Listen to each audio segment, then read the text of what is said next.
So it is now time, once again, for my weekly brain dump. Whatever's in my brain comes out. Uh, not much is left after this. Okay. Um, you know, there's this Chelamite story where Gimple the Brain Trust, he comes home one day and he's shocked. He can't believe what he sees. His house has been ransacked and burglarized. Now remember, it's Chelm, so he dials 119. That's what you dial in Chelm. And he reports the crime. I was robbed. Please send a policeman. So the dispatcher broadcast a call to all the channels and all the police in Chelm, and the closest one was a canine unit. So a patrolman comes to the house with a dog on a leash, and he walks up to the house, and Gibble the brain trust comes running out of the house, and he sees this policeman with the dog, and he sits down and he starts crying. And he says, "This is not going to work. This is just not going to work." He says, "I come home and I find all my possessions stolen. Everything is lost. Everything is lost. And I come home and what do I find? A policeman, but he's blind." Anyway, if you didn't get it, you might later. But a blind policeman with his dog. Okay, sometimes we jump to the wrong conclusions. Not sometimes. We do it a lot, especially when it comes to world events. But sometimes, if we look at the Torah and the Tanakh, there are some really interesting prophecies in there that did not yet come true, but seem to be right now. Seem to be, I say. I'm not a prophet, and I can't determine myself what's going on here, but it seems to be. And I wanted to talk to you about it because in the book of Ezekiel,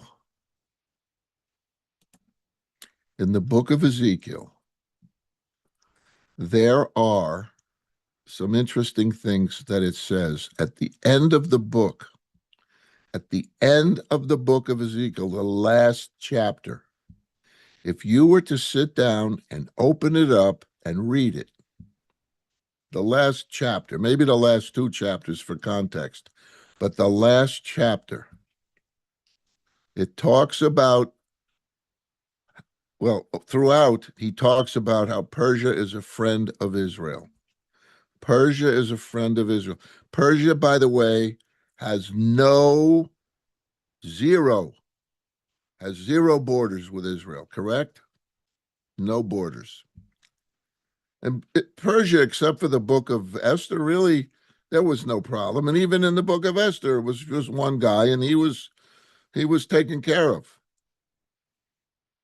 But throughout all of the generations, Persia and Israel got along. Persia is not Arabs. Remember that. Persia are Persians. They're not Arabs. Islam came in to Persia, and they have a different practice than almost every other country in the Middle East that is, and also in Indonesia, that are Muslim. Different one. There are the Shias, and the Sunnis, the Shias, and there's the Kurds. Different groups. But Iran became different from all the other nations in the area, and they did not get along ever. What it says at the end of Ezekiel is, and don't trust me on this, look it up. Don't trust me ever. Always look it up. It says clearly, explicitly, without question, that Iran is going to uprise against, not Iran, Persia, which is Iran, the same thing. It's going to uprise against Israel, and Israel and a friend are going to attack Persia and destroy it. Now, let's go back. At the beginning of our services, when we got to the part about the um, the Sea of Reeds, crossing the Sea of Reeds, and I explained the children of Israel, Bnei Israel, were freed from Paro's Egypt, and they went in the desert, and they were pretty happy.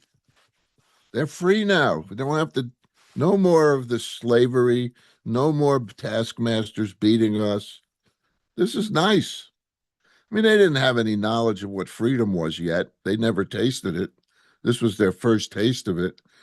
And Moshe had to rule a little bit stronger than maybe a person would if they were not a ruler. But he wasn't a ruler, but he had to kind of rule over them because they didn't know anything about freedom. But they were happy. Then they get to the sea. And what do they see? They see nothing but a tsuris. Now what? Right? Well, what would you say? Imagine this. You just got freed. You're walking along in the desert, and you come to the sea of reeds. You can't cross. You're going to drown. What would you think? You would say to yourself, now what? Now what? This another tourist? Maybe I should go back and be slaves again. And that's exactly what they thought. So when they turned around, what did they see? They saw the Pharaoh's army attacking.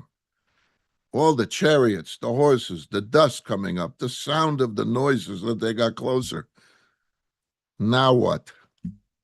Now what? They have to say that. Now what? Another tsuris.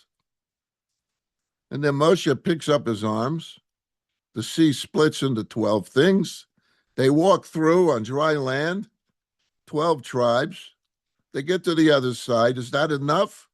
No. No, it's not enough. All of the Paro's military is in the water, sunk.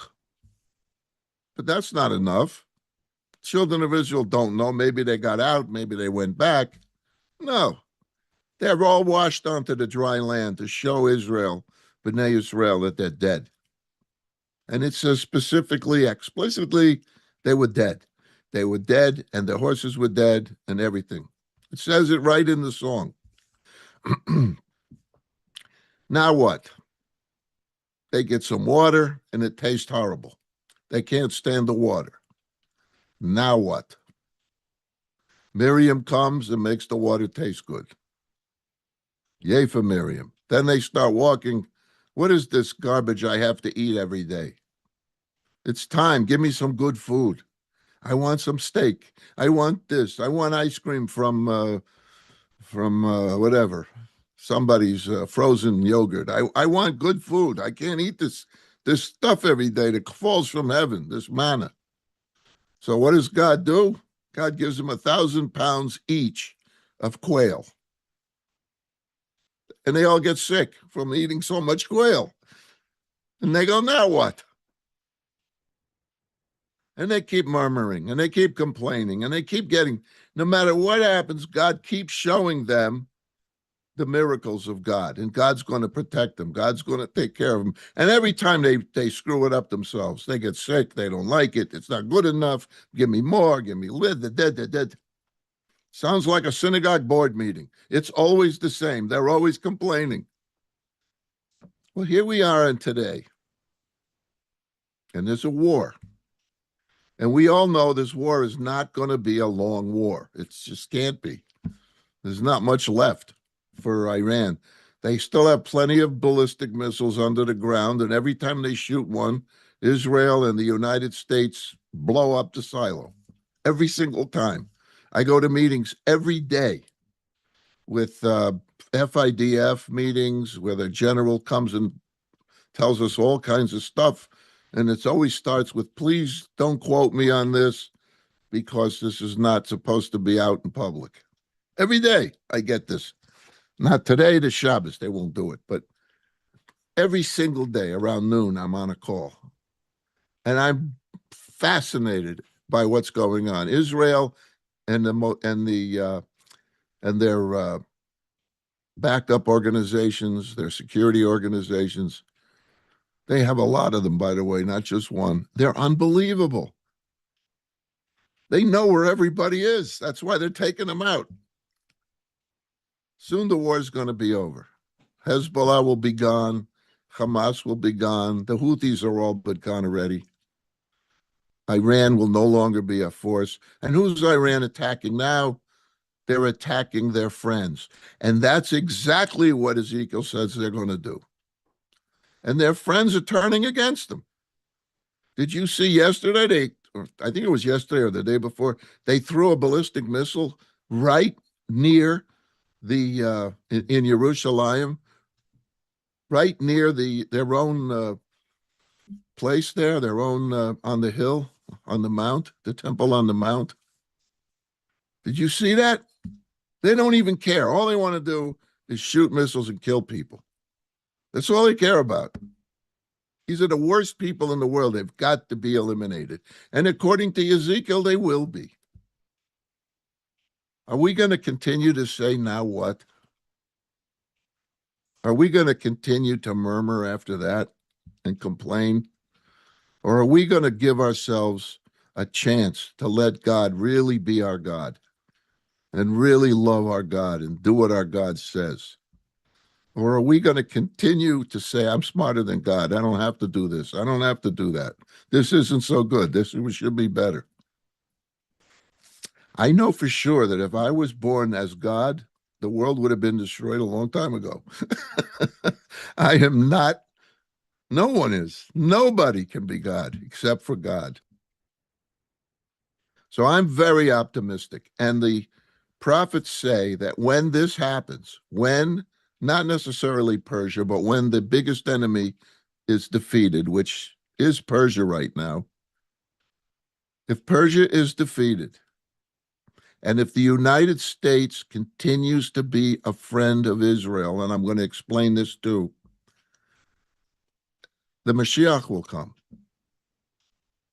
That's what the prophets say. The Mashiach will come. In our time, it's possible. Now, why do I say if? Back in the day, there was a country called Tyre. I don't know if you heard of it.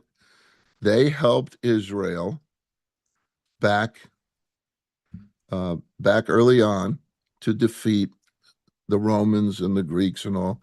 They helped them.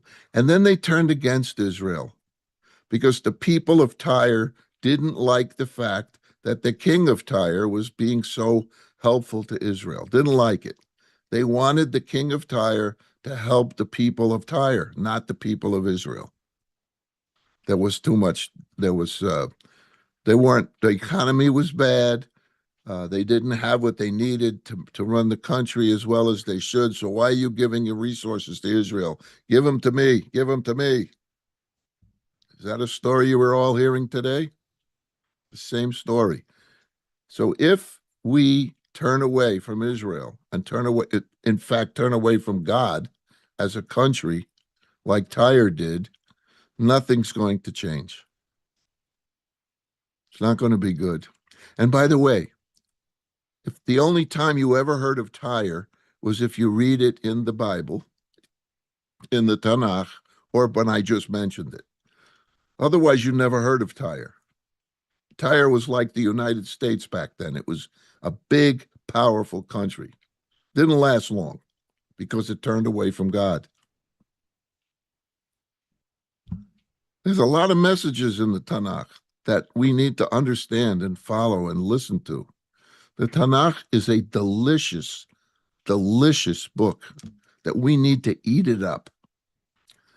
Yesterday, somebody gave me a Tanakh that was printed in 1891. It's all in English. It's a beautiful translation, not by the King James, but by a Jewish rabbi, and it is beautiful. It needs to be rebound. It's coming apart. 1891. What do you expect? But some of the pictures in there are gorgeous. But you pick it up and you realize this 1891 isn't that long ago. but none of us were around then, right? So what about 2,000 years ago? We're about to sit down at a Seder in a couple of weeks. And remember, when the children of Israel left Egypt, they were happy. They had all their future ahead of them. All they had to do was give themselves over to God. And they said at Mount Sinai, we will do and we will listen. They didn't do and they didn't listen. And we're still in service for it. So what's next? Remember that song, Tell Me Where Can I Go? Remember that Steve Lawrence made so popular? Tell me where can I go? Well, we can go and be with God today. We don't have to wait. So that is what's on my little mind right now.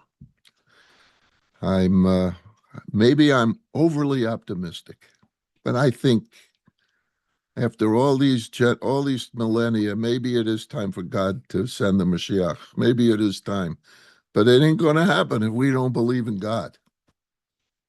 So it's up to us. And with that, I want to wish you all a Shabbat Shalom, and without a doubt, Am Yisrael Chai.